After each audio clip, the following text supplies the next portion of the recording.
Hey guys, we made it to Friday. So we're in the ecosystem. We have been studying habitat and niches.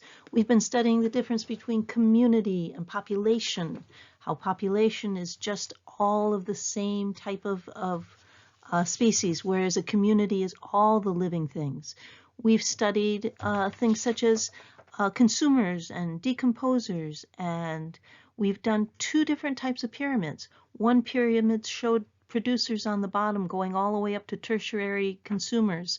And we talked about how that was showing who ate who and how much we rely on the producers and how much we rely on the decomposers.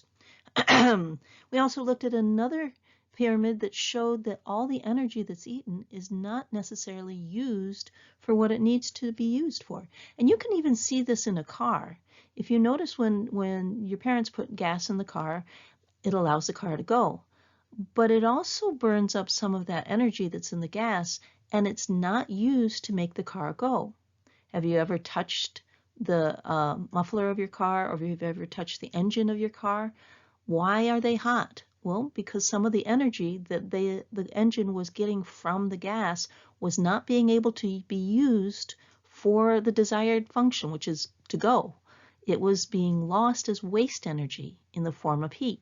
So we studied that a little bit. We studied food chains and we studied food webs and how each individual organism relies on each other, and they also rely on the environment, and that's what we're going to talk about today, the abiotic portion of the ecosystem. So abiotic, which means non-living, could include a whole bunch of things, but here's some of the things that I wrote down, and I left you some space so that you could write down. Temperature, how hot, how cold. Humidity, that's how much water is in the area. Oxygen, wind or currents. Soil, how long you have daylight. How high you are. How much light is another one that I would put in there. A whole bunch of different things that are part of our abiotic components of the ecosystem that the biotic parts rely on. So look at these two sections, just to give you an idea. How much light does each section have? the base of a rainforest, down where the boy is standing. Way up high, there's a lot of light coming in, but down at the bottom, far less light. But look at the desert. Things don't grow really well there for a variety of reasons. But think about the never-ending light until nighttime that is pouring down and heating that area up. Is it heating it up too hot to have the organisms there? Again, I put that picture of the cards because each card is in a specific spot where it is perfectly balanced. And that's when we go back to talking about habitat. Everything that is in a habitat is where an animal can survive is meeting the needs of that animal. If the needs aren't met, then the house of cards crumbles. Another thing about abiotic environments, how warm or how cold. Could I take a polar bear and put him back in that desert? Would that be a good thing? Probably not. Why? Because it doesn't meet all of his needs the way God designed him. He has a huge layer of fat. He has insulating fur. He has a need for great quantities of water. He would not survive in the desert. His needs would not be met. His habitat is more of an icy area. So temperatures are another key part of the abiotic environment. How about how much water there is? Do you think the fish would survive for a long period of time in that desert pond? Do you think that pond would survive very long? Something must be providing water there because the unrelenting heat and sunlight would definitely be evaporating it all the time. As you see all of these things, look at the difference between the water at the top and the water in the middle. Can an animal survive if he's constantly being beaten against the rocks by a fast current? Is the water fresh? Is it salty? All of these different components are what make up the abiotic portion of an ecosystem. And where an animal is supposed to be, that ecosystem is meeting its needs. Soil is another thing. We have our desert back up there. I don't think very many things grow in that soil very well. How about on the rocks of the high rocky peaks? Or take a look at the ones down on the bottom. The one on the bottom looks like it has, on the left side, looks like it has a great quantity of water. Are there plants that grow better in peat bogs, in great quantities of water? How about the one that has the worms? Can we grow things in that? That looks very similar to our farmer's soil. Again, all the different levels of these things contribute to the abiotic portion of an ecosystem. How about wind? All right, so picture has nothing to do with ecosystems, but I like it. Again, though, if you are something that can be beaten away with wind, if your seeds can be blown away before you can actually do anything, wind and currents can cause great havoc, and it depends on what type of things an organism needs, whether or not they can survive living in a very windy area or a very calm area. And there's the currents. We in 8th grade will talk about tidal zones, where the ocean meets the land, and how there is a variety of animals and variety of organisms that live in that area, but God's designed them to be specially suited to live in that area. There are others that would not survive in that. So again, God's hand and where He has made organisms to survive and the habitats that He's created for them, just amazing what our earth holds. Now, with habitats, things change. Things change, and you know around here they change. The pond that you go swimming in the summer is not where you would go in the winter. Well, unless you wanted to ice skate or maybe do snowmobiles, but you certainly wouldn't swim in it. So one of the things that changes in our abiotic environment is seasonal changes.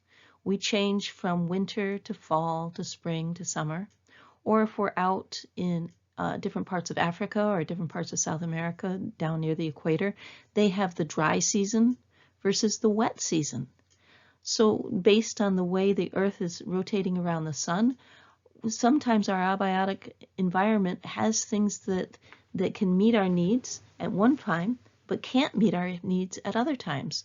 And so the animals that live in these habitats have to have special adaptations to be able to live where they are.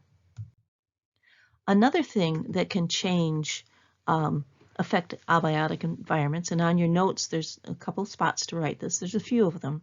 So one was seasonal change. Another one is natural disasters. I'm thinking that if I were a little plant on the side of a volcano and the volcano went off, I wouldn't really have the ability to survive very well. Or how about if a tornado came through or a hurricane? All of these things are going on in our world. They're constantly changing environments. So constantly biodiversity and constantly adaptations have to be in place for different organisms and different ecosystems to survive. We come back to having multiple producers and multiple consumers so that if one is knocked out, the other ones can continue the ecosystem. Man is also another thing that can affect ecosystems. We build buildings, we build dams, we farm land. The land did not look like this before man came. Is that going to change how the abiotic environment is? You bet it will. The concrete that's part of a city will absorb a lot of the heat energy, will increase the temperature there. The dam will prevent fish from spawning from one end of the river to the other. It will change the way the water flows. Farming takes away a lot of the variability that's on a field. You have usually just the one plant that the farmer is planting. Is that changing the abiotic? Sure it is. So all of these things are constantly changing on the outside that organisms have to deal with. And pollution, this is the final one I have here, is a huge change that we are doing on the environment. And again, why is that such a bad thing? Well, number one, it causes a lot of illness and a lot of suffering, but also it destroys the habitat. It destroys the ecosystem's ability to meet all the needs of the organisms that live there. And once those needs are no longer met, the ecosystem can no longer survive. So if you remember, an ecosystem is all the living and non-living parts of an area and their interactions with each other. So long as both of them are interacting and keeping each other in balance, then the ecosystem will thrive. But if the abiotic changes are severe enough, that will also affect the biotic environment. In this picture, what if the lake drained and there was no more water? Would the fish survive? How about the animals that rely on water? The amphibians that need water on their skin, the turtles that catch things that are in the water, they also would be affected. So changes in the abiotic world definitely affect the biotic. So when changes are severe, biotic communities must form again. They might even have to start anew. So take a look at this top picture. I really like this one. It's a picture of a volcano. Well, actually, it's a picture of a lava flow. And underneath, you can see that the lava is still very, very hot, and it is red, and it's probably flowing. On top, you see the black, dried, or cooled lava that is forming rock, even as this picture is being taken. If there was any plants or animals that were in this area, they are gone now. And now they are left with a brand new area of rock that they have to colonize, they have to come back to. Same thing with these pictures of the rocks that are by the ocean. Day after day, the waves come up and they smash into these rocks. So anything that has tried to establish a colony, has tried to establish a living habitat there, is going to have to deal with that water changing it every day. Well, how they change and how these areas go from being just bare rock to being forests again, or full biodiverse ecosystems. This is called succession, and we're going to look at the pattern of its succession. So here's a picture, and what this picture is showing you is that over on the left-hand side, at one time, this area was all just bare rock.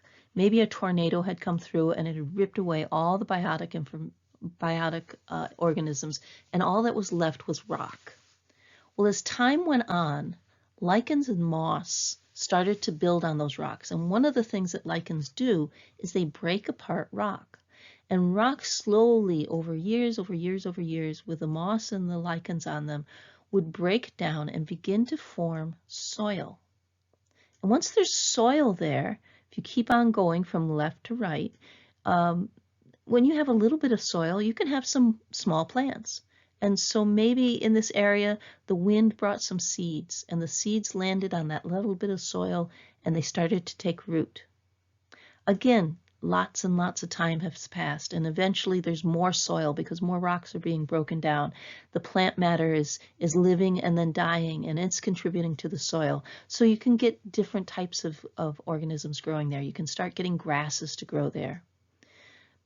Speed forward lots and lots of years, you start to have even more soil, and you get larger and larger biotic organisms. You start getting shrubs, you start getting animals returning. Maybe the birds and the insects came back when the small lichens and the plants were there.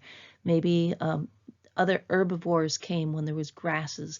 But now you have trees, and you have especially shrubs and stuff. And so you have an environment that would be able to be suitable for a great number of animal organisms.